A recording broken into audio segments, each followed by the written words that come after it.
নির্যাতিতার ন্যায় বিচারের দাবিতে জনজাতি সুরক্ষা মঞ্চের ডাকা উত্তরকন্যা অভিযানকে কেন্দ্র করে ধুন্ধুমার পরিস্থিতি তৈরি হলো ফুলবাড়ি সংলগ্ন এলাকায়।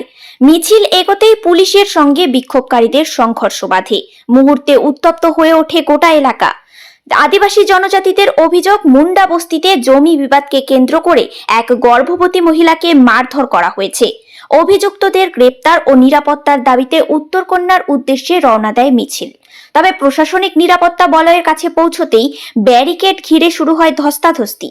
প্রত্যক্ষদর্শীদের দাবি, বিক্ষোভকারীদের একাংশ ব্যারিকেড ভেঙে দেওয়ার চেষ্টা করলে পুলিশ প্রথমে সতর্ক বার্তা দেয়। পরিস্থিতি নিয়ন্ত্রণের বাইরে যেতে থাকলে লাঠিচার্জ করা হয়। পরে জলকামান ও টিয়ার গ্যাস ছোড়া হলে ভিড় কিছুটা ছত্রভঙ্গ হয়। যদিও এলাকায় দীর্ঘক্ষণ টান উত্তেজনা বজায় থাকে। ঘটনাস্থলে মোতায়েন করা হয়েছে বিশাল পুলিশ বাহিনী। একাধিক ব্যক্তিকে আটক করা হয়েছে বলে সূত্রের খবর। আহতের সংখ্যাও কম নয়, যদিও সরকারিভাবে এখনো স্পষ্ট সংখ্যা জানানো হয়নি। প্রশাসনের তরফে শান্ত থাকার আবেদন জানানো হয়েছে। এদিকে জনজাতি সুরক্ষা মঞ্চের নেতাদের বক্তব্য, ন্যায় বিচার না পেলে আন্দোলন চলবে। উত্তরকন্যা অভিযান ঘিরে তৈরি হওয়া এই অস্থিরতা নির্বাচনের আগে রাজনৈতিক মহলেও তাৎপর্যপূর্ণ হয়ে উঠেছে।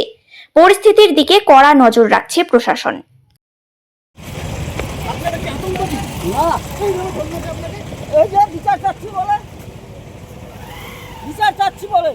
ঠিক এইভাবে ধরে নিয়ে যাবো।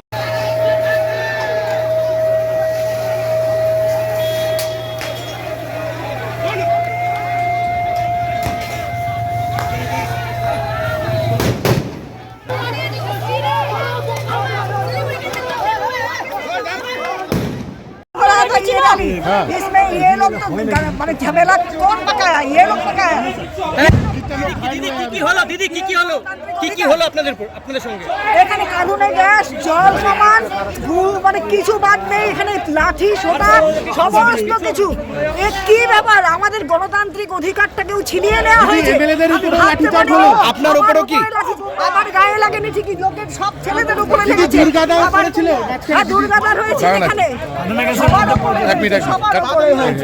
दीदी हिंदी में बताइए, ये जुलूस तो पीसफुली हो रही थी, उसके बाद क्या हुआ? यहाँ पे आके क्या हुआ? देखिए यहाँ पे आके देखे जल कमान और वो कानूनी गैस जो है वो पुलिस लोग आ रहा है, पूरा लाठी उठी लेके पूरा पिटाई से शुरू कर दिया इधर।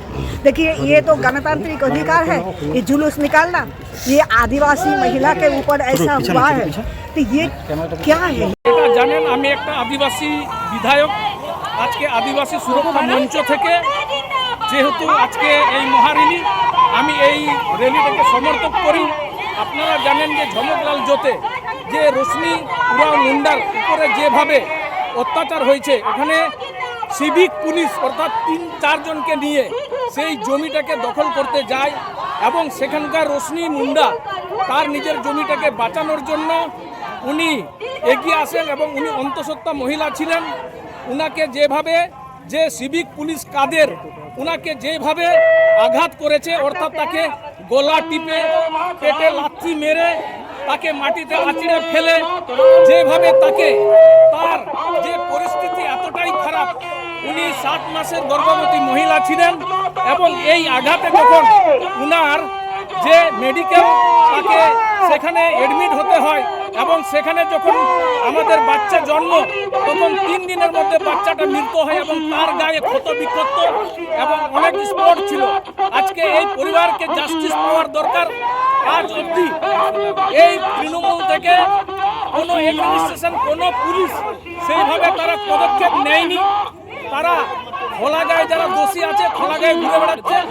আমরা চাইছি এই আদিবাসী সুরক্ষা মঞ্চের যে মহারেলি, আমরা সমর্থন করে তাদের জাস্টিস যাতে দেয় এবং আজকে যদি এই জাস্টিস যদি না দেয়, আমরা আদিবাসীগুলো আমরা বাধ্য হয়েছি রাস্তায় নামতে।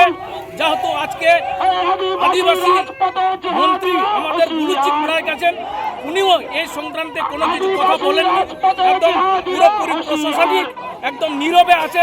তাই আমরা ওই পরিবারের জন্য জাস্টিস চাই এবং ওনার ক্ষতিপূরণ দেওয়া হোক, তার জমি পুনরায় ফিরিয়ে দেওয়া হোক।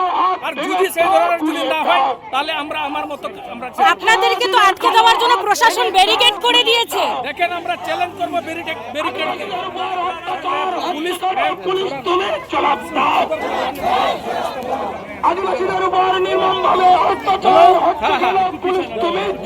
হাতে তীর ধনুক নিয়ে নেমেছেন, কি বলবেন? তীর ধনুক আইনের কাজ করবে না। আদিবাসীদের পরম্পরা থেকে আছে নিজেকে বাঁচানোর জন্য তীর ধনুক।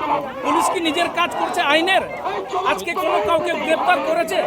23শে ডিসেম্বরে যে ঘটনাটা ঘটছে, যারা দোষী ছিল, যারা মাফিয়া ছিল, তারা তো একদিন তাদেরকে ধরতেও আসেনি, বরঞ্চ তাদেরকে পুনরায় আবার পুলিশ তাদেরকে জমিওয়ালাদেরকে ডাকে, তোমাদেরকে 2 কাঠা দিব, 3 কাঠা দিব। তারা কি দালালিগিরি করছে নাকি? এতদিন নীরবে আছে।